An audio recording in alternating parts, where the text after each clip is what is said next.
Hello everyone, welcome back to my channel. ఎలా ఉన్నారు అందరూ? ఏంటి బాధగా ఉందా? ఎందుకు ఏంటి ఫస్ట్ అడుగుతూనే బాధగా ఉంది అని అడుగుతున్నావేంటి అని అనుకుంటున్నారా?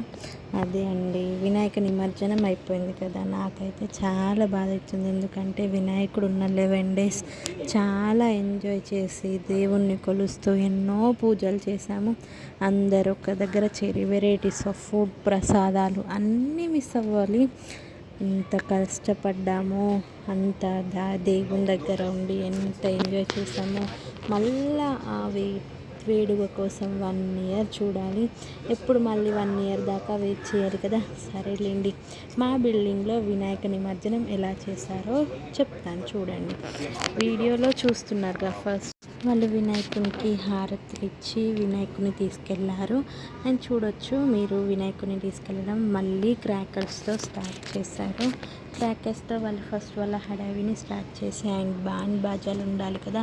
బ్యాండ్ బాజాలు ఉండకపోతే డ్యాన్స్ చేయడం చాలా కష్టం. సో బ్యాండ్ వాళ్ళకున్న టాలెంట్ మొత్తం చూపించారు. వాళ్ళు బ్యాండ్ ప్లే చేయడం, మా వాళ్ళు డ్యాన్స్ చేయడం మీరు చూడవచ్చు ఎంతమంది వచ్చారో. సో ఇలా డ్యాన్స్ కంప్లీట్ చేసుకుంటూ వినాయకుడి నిమజ్జనం కొనసాగించాం, స్టార్ట్ చేసాం.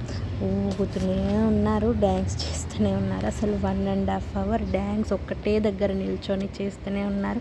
అంకుల్స్ అయితే అస్సలు రెచ్చిపోయారు. ఈసారి మాది కూడా ఉండాలన్నట్టు డ్యాన్స్ చేశారు. ఆడవాళ్ళందరూ ఒక్క దగ్గర చేరి డ్యాన్స్ చేస్తున్నారు.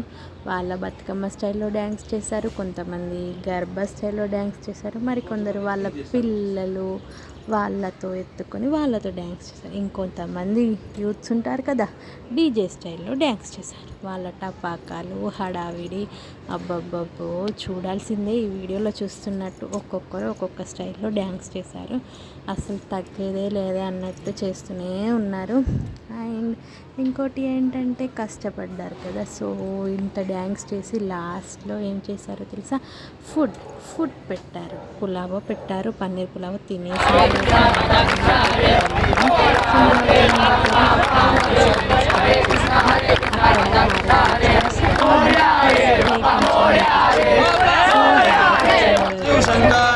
స్వామి శంకర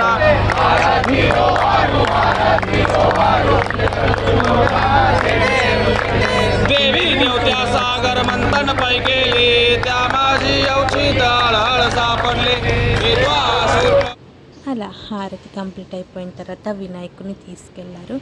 ఆ వినాయకుని తీసుకెళ్ళడం నీటిలోకి తీసుకొని వెళ్ళగా అందరు, చిన్నవాళ్ళు పెద్దవాళ్ళు అందరూ వాళ్ళ బాధల్ని వాళ్ళ కష్టాలని మనసులో కోరికని మళ్ళీ మా దగ్గరికి ఎప్పుడు వస్తావు అనుకుంటూ గణపతి బప్పా మోరియా అనుకుంటూ పాడుతూనే ఉన్నారు. సో ఆ క్లిప్ కూడా చూడొచ్చు. అందరూ ఎలా వాళ్ళ దేవుణ్ణి ఎలా నమస్కరిస్తున్నారో. అలా నీటిలోకి వెళ్తున్న వినాయకుని చూసి ప్రతి ఒక్కరూ బాధపడుతూనే ఉన్నారు. మళ్ళీ ఇలా మా 2024 వినాయక చవితి ఇలా గడిచింది. సో మీ ఇంటి దగ్గర ఎలా అయిందో చెప్పండి, లేదా కామెంట్ చేయండి. అండ్ ఛానల్ని సబ్స్క్రైబ్ చేసుకోవడం మర్చిపోకండి. Like, share and subscribe to my channel mini Muchatlu. So ఇలా మా వినాయక చవితి గడిచింది. మళ్ళీ నెక్స్ట్ వీడియోలో కలుద్దాం. Bye bye, have a nice day.